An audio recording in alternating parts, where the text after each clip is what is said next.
Nous sommes 6 élèves du collège du 14e, situé dans la ville du Tampon, à l'île de la Réunion. Nous avons décidé d'interviewer des personnes réunionnaises d'influence sur l'égalité filles-garçons, les stéréotypes et les clichés sexistes. Nous voulons à travers ce reportage montrer l'évolution du sexisme dans des domaines tels que la politique, le sport ou la musique. Quelle est votre propre définition du sexisme selon vous? Le sexisme, pour moi, c'est ne pas reconnaître, admettre la différence entre la nature féminine et la nature masculine. C'est pas les assimiler non plus. C'est reconnaître qu'il y a une différence entre une femme et un homme dans ses qualités, dans son comportement. Alors je dirais que c'est une attitude discriminatoire envers le sexe de la personne, le sexe ou le genre. Le sexisme, c'est un peu comme le racisme. À partir du moment où l'on commence à dire qu'un garçon est supérieur à une fille ou une fille supérieure à un garçon, on fait preuve de sexisme. Cela n'est pas normal, car j'estime que tous les gens sont égaux, chacun avec ses différences, ses défauts et ses qualités. Comment se traduit le sexisme dans le domaine de la musique? Personnellement, dans le domaine de la musique que j'ai bien fréquenté, je n'ai pas ressenti de grosses formes de sexisme dans ce domaine-là, à La Réunion tout au moins. Est-ce que vous pensez qu'il est plus difficile pour une femme de percer dans le milieu de la musique aujourd'hui? Dans ce domaine de l'art, là, d'une manière générale, en fait, c'est le talent qui fait l'affaire. Bon, maintenant, est-ce qu'il est plus facile à un homme ou à une femme de percer dans le domaine artistique, musical? Je crois que c'est vraiment là une question de compétence.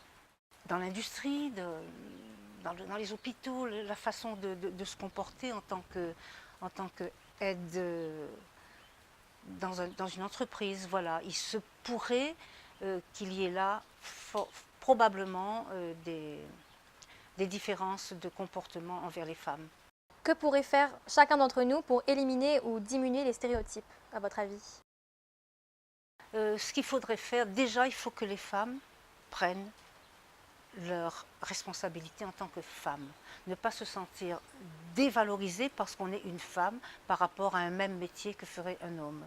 Quel est votre regard sur la place de la femme dans le monde politique aujourd'hui? La place de la femme aujourd'hui dans la politique est liée donc à son évolution dans l'histoire, à l'évolution sociale dans l'histoire. Très tôt, la femme a été considérée comme la maman et comme l'épouse, et qu'elle devait rester à la maison, et c'était le mari qui devait aller à l'extérieur travailler pour amener l'argent à la maison.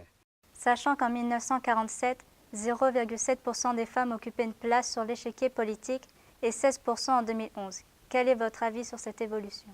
Aujourd'hui, la femme existe en politique, mais quand on fait un comparatif en termes de quantité, on se rend bien compte que la femme est encore insuffisamment considérée sur l'échiquier politique. Cette évolution est très lente, trop lente. Que pourrait faire la politique? Il faudra continuer à mettre des lois en place pour favoriser la place des femmes. Il faut que c'est la société qui évolue. Est-ce que le fait d'être une femme a été un obstacle pour vous dans votre carrière de sportive? Personnellement, je n'ai pas vécu ce genre d'expérience.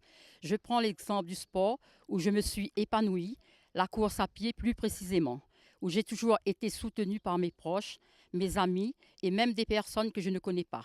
D'accord, donc vous n'avez jamais été exposé à des stéréotypes sexistes? Non, mais l'inverse s'est produit. Lorsque je courais ou que j'étais devant des athlètes masculins, certains d'entre eux qui étaient après moi dans la course se faisaient un peu chahuter. Est-ce que selon vous, les mentalités auraient changé aujourd'hui? Oui, ça commence à changer. À une certaine époque, on considérait dans presque tous les domaines que la femme était inférieure à l'homme. Aujourd'hui, les femmes ont beaucoup plus d'indépendance. De cette indépendance repose sur leur réussite personnelle pour que cette situation évolue. Les témoignages de ces trois personnalités de l'île de la Réunion ont mis en évidence les stéréotypes sexistes dans les milieux politiques, artistiques et sportifs. Et malgré une évolution certaine, nous devons tous continuer à agir pour pouvoir changer les mœurs.